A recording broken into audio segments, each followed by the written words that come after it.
pass for Tousled. It occurred to me that, objectively speaking, Del was sort of hot. But he'd be the last person on Earth to own it, which was one of the many reasons I liked him. I waited until he sipped some juice before I asked, "You okay?"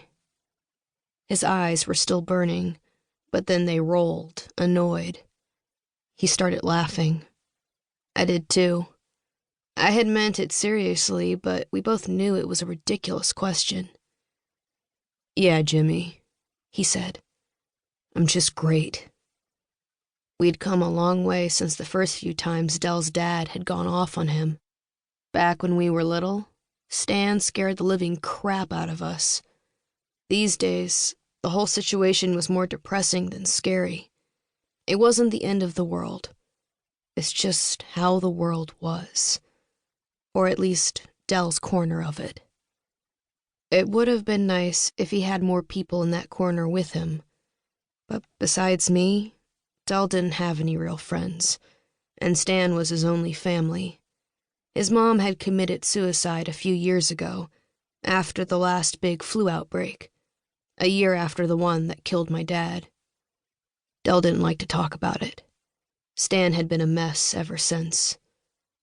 "You got any bagels?" Del asked. "Yeah." I reached behind me and grabbed the bag out of the fridge.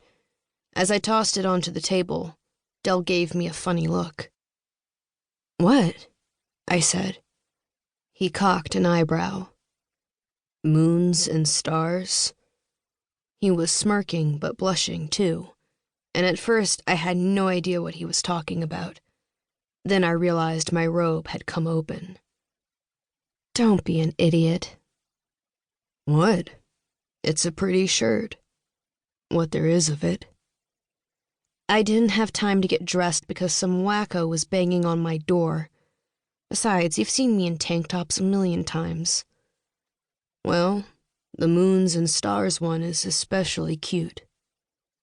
I rolled my eyes at him, but the way he had been looking at me was messing with my head. The morning had already gotten off to a sucky start. I didn't need things getting awkward, too. "I have to get ready," I said, standing up and tying my robe tight. Del cleared his throat and pulled a bagel out of the bag. "Do you want one?" he asked, as he started hacking at it with a knife, sprinkling poppy seeds everywhere. "Sure," I called back as I ran up the stairs. I tend to shower pretty quickly, but for some reason, knowing Del was downstairs, and after the way he'd been looking at me, I finished up even faster than usual. We'd been friends forever.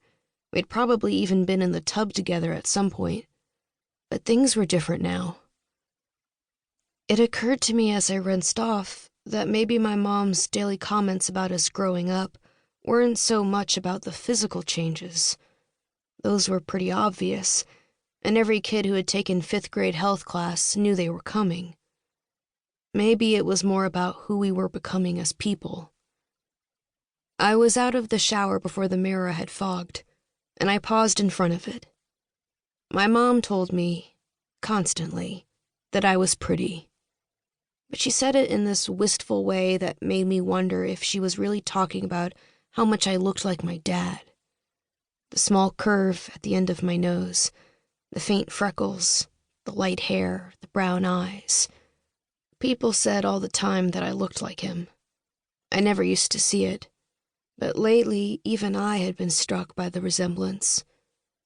I put on jeans and a light sweater, tied back my damp hair, rubbed some moisturizer on my face, and ran back downstairs.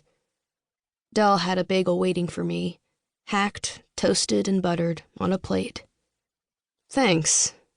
I took a giant bite, then looked up at the clock. Yikes. We need to go.